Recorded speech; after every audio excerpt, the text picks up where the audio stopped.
예, 지난 시간에 이제 인간의 이성과 지혜, 경험을 통해서 이제 이룰 수 있는 지식과 하나님께서 우리에게 보이시는 계시를 통한 지식은 이제 다른 거다, 질적으로 다른 거다 이런 얘기를 했는데, 그래서 이제 신학의 방법, 신학의 방법 그리고 신앙의 방법의 가장 기본적인 건 사실 여러분이 잘 아시는 것처럼 그래서 믿음인 거죠. 그래서 우리가 이거는 사실 우리만의 얘기가 아니고 이제 초대 교부들 고대 교부들이 이미 했던 얘기죠. 예. 우리가 우리 세상의 지식을 얻기 위해서는 그냥 공부만 하면 됩니다.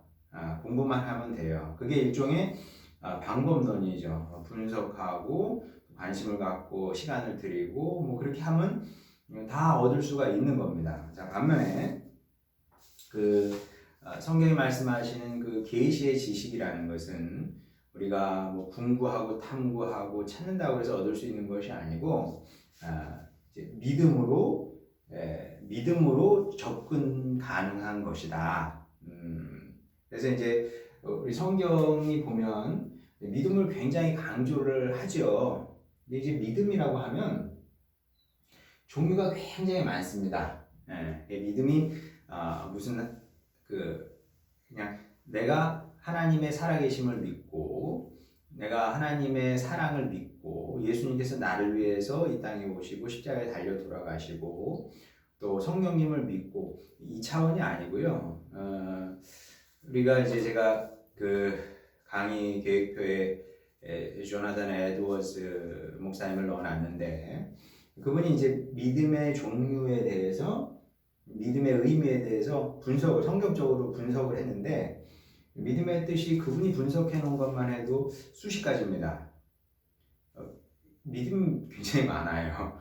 근데 그 중에 하나가 무엇이냐 하면 우리가 어떻게 하나님께 이룰 수 있느냐라고 질문을 했을 때 가장 중요한 게 뭐라고요?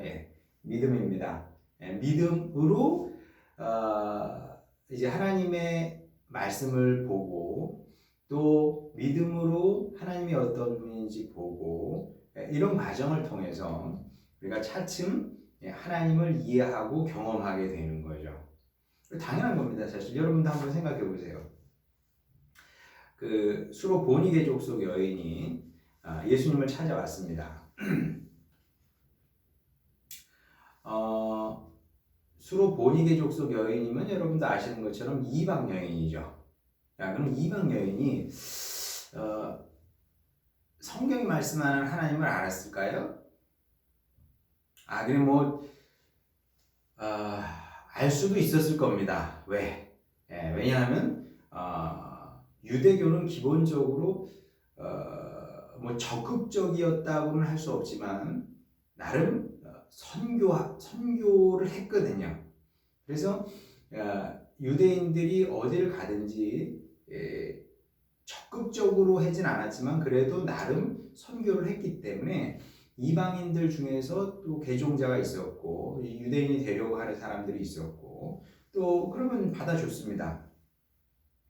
그런 식으로 이 수로 보니게 족속 여인이 그 성경의 하나님을 어느 정도 알고 있었을 수도 있겠죠. 오케이, 좋아.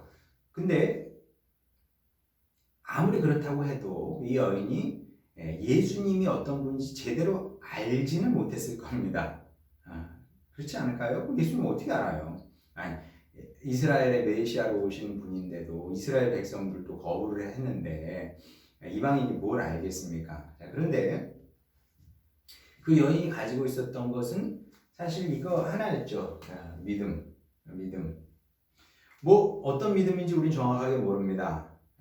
확실한 건 두 가지 믿음은 있었겠죠. 첫 번째, 나사렛 예수라는 분인데 그분이 어떤 분인지 잘 모르지만 그분에게 능력이 있을 거야. 내 딸을 고칠 수 있는 능력이 있을 거야. 이 믿음일 것이고 또 다른 믿음은 무엇이냐면 그분이 그 능력을 나를 위해서 내 딸을 위해서 사용해 주실 거야. 아주 단순한 겁니다. 두 가지 믿음이 있었던 거죠. 그리고 이 믿음을 갖고 예수님을 찾아갔더니 예수님께서 물론 이제 곡절이 있었습니다만은 중요한 것은 고쳐 주셨다는 거죠. 우리 이제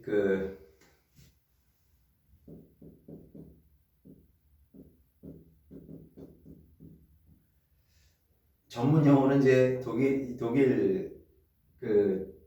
독일어죠. 페어하일룽 이렇게 얘기를 하고요. 영어로는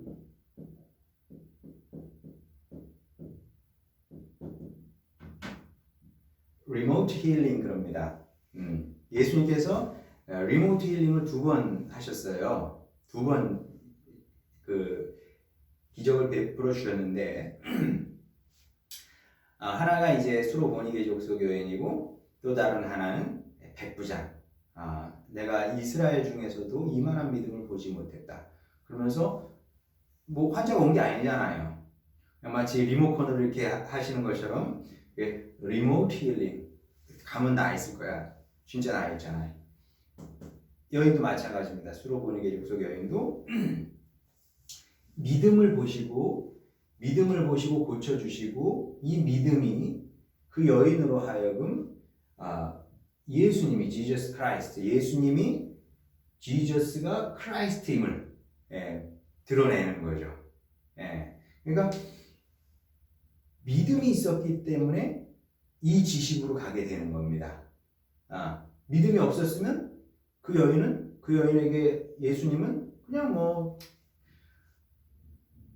그냥 좀 사람들 많이 끄는 기적이나 행하는 사람 이 정도였겠죠. 그러니까 이게 성경이 괜히 이런 이야기를 우리에게 들려주는 것이 아니고 신학 혹은 신앙 방법을 가르쳐 주는 겁니다. 일단 믿어야죠. 자, 사람들이 그래요. 네가 나에게 하나님을 증명하면 내가 하나님을 믿을게. 그렇게 신앙생활하는 사람 아무도 없습니다. 신학도 마찬가지고요. 그렇게 신학을 하는 것이 아니고 먼저 믿는 거죠. 믿는 겁니다. 그리고 믿음을 통해서 점차 하나님이 어떤 분이신지, 예수님이 어떤 분인지, 성령님이 어떤 분이신지, 또 하나님의 뜻이 무엇인지 믿음을 통해서 점점 알아가게 되는 겁니다. 그러니까 이제 이게 맞는 거지. 내가 먼저 하나님에 대해서 알고 지성으로 알고 그 다음에 내가 이제 하나님을 알고 사랑하겠다. 이렇게 하나님께 간 사람은 아무도 없습니다. 일단 믿음을 통해서 주님을 좀 더 경험해가고 좀 더 깊어지면서 그분을 알아가고 또 알아갈수록 그분은 기본적으로 아름다운 분이기 때문에 사랑할 수밖에 없는 거죠. 그렇게 되는 겁니다. 자연스럽게. 그래서 이제 아우구스티누스 같은 경우는 이제 이런 얘기를 하죠. 아름답지 않은 것은 하나님이 아니고 하나님은 따라서 아름답다. 그런 얘기를 하는데 저는 명언이라고 생각을 합니다. 하나님은 아름다운 분이죠. 아름다운 분이어서 믿음을 통해 그분의 세계에 들어가면 더 깊이 들어갈수록 아름답기 때문에 사랑하지 않을 수 없다는 얘기고 이런 것들은 이제 조나단 에드워즈에게서 신학에서도 그대로 보이죠. 하나님의 아름다움을 이제 굉장히 강조한 사람인데 자, 어쨌든 이런 식으로 믿음으로 우리가 이제 하나님을 알게 되고 이제 우리가 제 사회화 되는 건데 이제 가장 기본적인 걸 얘기하는 겁니다. 그러니까 오직 단순히 그냥 믿음만 가지면 돼 이런 것이 아니라 하나의 이제 우리가 재사회화 되기 위해서 꼭 필요한 하나의 문인 거죠. 그 문으로 들어가서 우리는 스스로를 이제 성경 말씀을 따라 이제 재사회화하게 되는 건데, 그러면 이제 하나님만 그러냐 그것이 아니고요.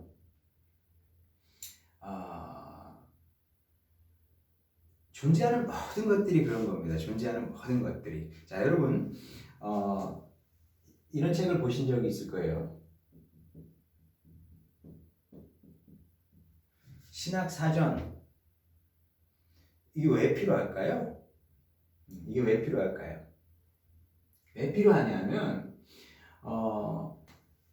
자, 사전은 서점에도 많아요. 국어사전, 사랑 하면 뭐 사랑이란 이런 거야 정의를 하겠죠. 근데 신학적으로 보면 그게 맞느냐? 틀렸다고 할 수는 없지만 온전치는 않아요. 그래서 신학은 뭐든 새롭게 정의를 하고 싶어 하죠. 무엇에 따라서? 성경에 따라서 새롭게 정의하고자 하는 겁니다. 이게 사랑이 됐든 무슨 뭐 자유가 됐든, 여러분 자유도 한번 생각해 보세요. 자유. 자, 그럼 이제 우리가 생각하는 자유라는 것은 내가 하고 싶은 대로 하는 게 자유입니다. 자, 그런데 사도 바울이 로마서에서 이런 자유를 자유로 인정을 했습니까? 그렇지 않죠. 이건 가차없이 사도 바울이 고린도전서에서 이렇게 정죄를 하죠. 사실은 정죄를 하는 겁니다. 틀렸어. 이런 자유는 안 돼. 사도 바울이 가르치는 자유는 뭡니까? 나를 위한 자유가 아니고 하나님을 위한 자유. 그러니까 내가 살아도 죽어도 주님을 위해서, 사나 죽으나 주님을 위해서. 그리고 또 사도 바울이 항상 강조한 게 뭡니까? 유익이거든요. 유익. 유익을 주는 자가 되라 그러거든요. 유익은 도대체 무엇을 위한 유익이겠어요? 이웃 성도와 공동체, 에클레시아, 교회를 위한 유익이 되라. 그래서 이제 세우는 자가 되라. 세우는 자가 되고 유익을 끼치는 자가 되고. 그러니까 이러기 위해서는 어떻게 되냐면 우리 자유를 보통은 이제 for me, 나를 위한 자유거든요. 항상 자유는 나를 위한 자유입니다. 우린 다 그렇게 얘기를 해, 생각을 합니다. 내 마음이야, 내 자유야 이렇게 말을 한다는 거죠. 근데 바울은 자유는 이게 자유가 아니고 for me가 아니라 for God, 아니면 Christ, 아니면 neighbor, 아니면 church 이렇게 되는 겁니다. 그러니까 신학사전이 필요할 수밖에 없어요. 그냥 모든 것들을 새롭게 우리는 새로운 피조물이 된 겁니다. 새로운 사람이 된 거예요. 새로운 사람. 그리스도로 옷 입은 새로운 사람이 됐기 때문에 이전과 동일한 관점에서 세상을 볼 수가 없는 거죠. 뭐가 됐든 간에 다르게 볼 수밖에 없는 거죠. 정말 그렇습니다. 제가 이제 교회에서 이제 설교를 할 때도 가끔 그 얘기를 해요. 강남에 가면 참 좋죠. 좋다. 좋아요. 좋습니다만은 그러나 그리스도 안에 있는 사람은 달라야 된다. 이전에는 한없이 좋았지만 글쎄 저는 뭐 우리끼리 얘기지만 괜히 불쌍하던데요. 뭐 물론 그 사람들은 제가 불쌍하겠지만 왜냐하면 사람이 산다는 게 뭐 좋은 건물에서 돈 많이 갖고 사는 게 그게 삶의 목적도 아니고 그게 의미도 아니지 않을까요? 근데 이렇게 생각할 수 있는 이유가 무엇이냐면 우리는 그리스도로 옷 입고 또 그리스도로 인해서 새 사람이 되었고 새롭게 볼 수 있고 뭐든 그렇게 됐기 때문에 이제 가능한 건데, 자 그래서 우리는 사람을 보는 것도 다를 수밖에 없다. 자 이제 인간에 대한 이해.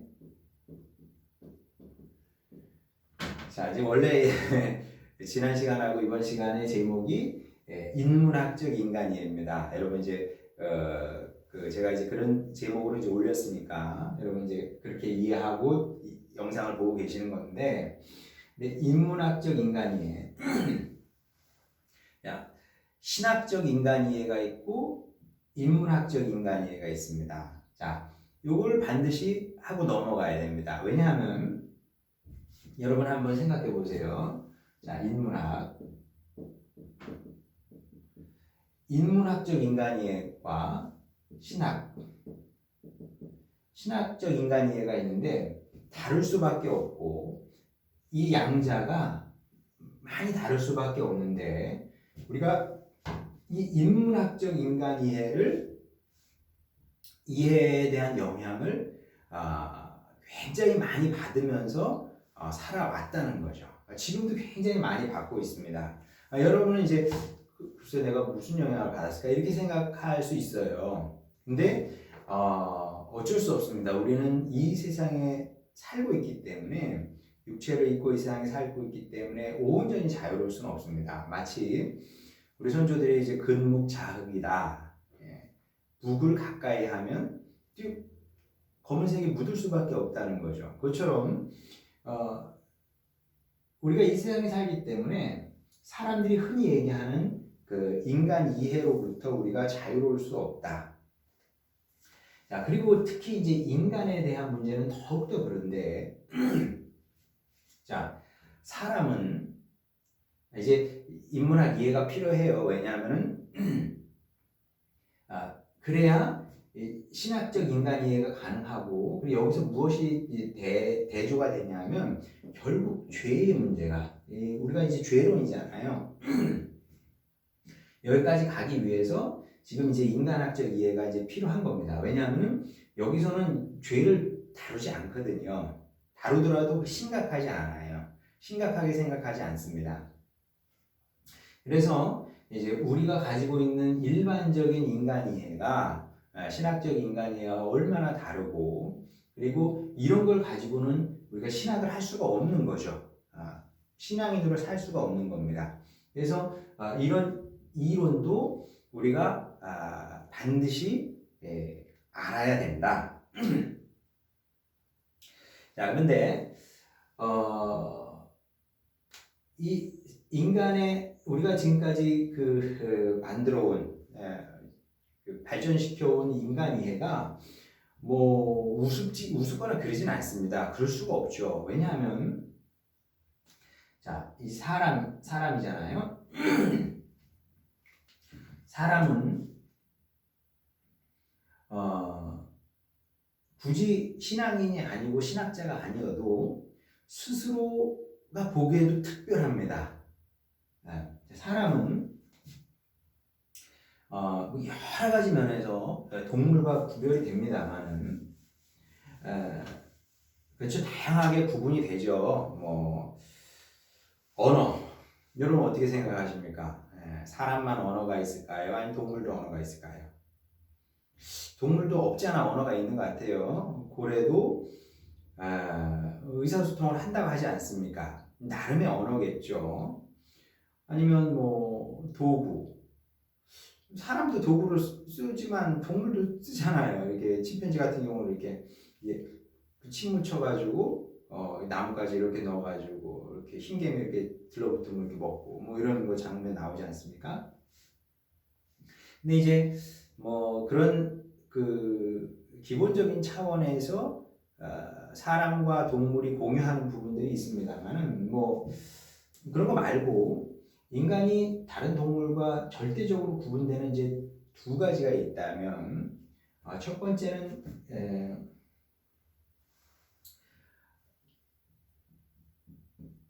자기 이해 혹은 자기 성찰, 자기를 알고 싶어 한다는 거죠. 그리고 자기가 처한 이제 환경에 대한 이 관심입니다. 관심. 사실 다른 동물들은 이게 없겠죠. 그래서 제가 그 개로 살아본 적이 없어서 뭐 확신을 갖고 얘기는 못 하겠습니다만은 개가 어느 무료한 봄날에, 나른한 봄날에 내가 도대체 누굴까? 산다는 게 도대체 뭘까? 내 인생에 의미가 있을까? 뭐 그런 질문을 할 것 같지는 않습니다. 그렇죠? 만약에 그랬다면 걔가 나름의 자기 이해를 발전을 시켰겠죠. 그러나 걔는 아무리 똑똑해봐야 그 대에서 다 끊깁니다. 걔가 뭐 역사를 공부하고 그런 거 아니잖아요. 내 손자들은 걔라는 실존에 대해서 어떻게 생각한다. 뭐 뒤져볼 수도 없고 뒤져본다고 해도 아마 알 길도 없고 그렇지 않습니까? 네, 자기에 대한 관심이고 그 다음에 사람은 환경에 대한 관심도 굉장히 큽니다. 뭐 거슬러 올라가게 되면 이제 그 지금의 이제 터키 지역입니다만은 이오니아 이쪽 지역에서 이 만물의 근원에 대해서 이제 질문하는 사람들이 이쪽에서 이제 그 당시에 이제 그리스 지역이라고 할 수 있죠. 근원에 대해서 이제 질문하는 사람들이 나타나게 되는데, 그러면서 이제 탈레스 같은 경우는 물이다. 물이 세상의 근원이다. 세상 모든 것들은 이제 물로 만들어져 있다. 이런 주장을 하게 되는데, 근데 이제 뭐 물론 이런 걸 보면서 뭐 맞았네 틀렸네 옛날 사람들이니까 완전히 막 이렇게 틀린 얘기를 하네 이런 식으로 접근을 하면은 대단히 어리석은 접근이고요. 중요한 것은 이런 질문을 했다는 겁니다. 그리고 그게 의미가 있는 거죠. 왜? 다른 동물들은 하지 않는 질문을 하는 거죠. 사람은 자기에 대해서 묻고 환경에 대해서 묻고 그리고 이 호기심이 인간의 호기심은 정말 거의 무한해서 안 가는 데가 없잖아요. 자, 여러분 사자가 우리나라에 와서 살 수 있을까요? 없을까요? 잘 모르겠어요. 잘 모르겠는데 사자는 아무리 힘이 세고 용감해도 자신의 그 생활 영역을 벗어나지 못합니다. 생활 영역을 벗어나서 사는 동물은 세상에 없어요. 그냥 그 생활 범위 안에 그냥 뭐 평생 머물고 그 종은 그냥 계속 거기에 머무는 건데 반면에 사람은 자신의 한계를 초월해서 끊임없이 개척하지 않습니까? 그래서 심지어 북극에도 저 툰드라 지역에도 이 사람이 살 만큼 그리고 그걸 넘어서 지구 밖에 저 하늘 밖에 고대인들은 다 그렇게 생각을 했죠. 저 밖에 세상은 어떤 곳인지 이제 그런 것들을 질문을 했다는 겁니다. 그래서 이제 사람은 자신의 내면을 성찰하라고 하고 그리고 이제 환경에 대해서 지구에 대해서 우주에 대해서도 이제 물어왔는데 그래서 이제 특별한 인간의 능력이 이제 성찰과 초월 능력이다.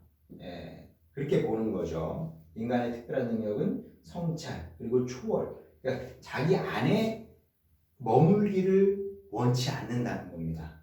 끊임없이 자신의 너머에 대해서 궁금해하고 추구하고 찾는 것이 이제 사람인데 이렇게 사람은 미시적으로는 이제 자기에 대한 자기에 대한 관심이 너무 많아요. 그래서 이제 앞으로 올 세계의 가장 중요한 두 분야를 든다면 하나는 뇌과학이죠. 또 다른 하나는 우주과학 이렇게 얘기할 수 있겠습니다. 뇌는 여러분 아시는 것처럼 1kg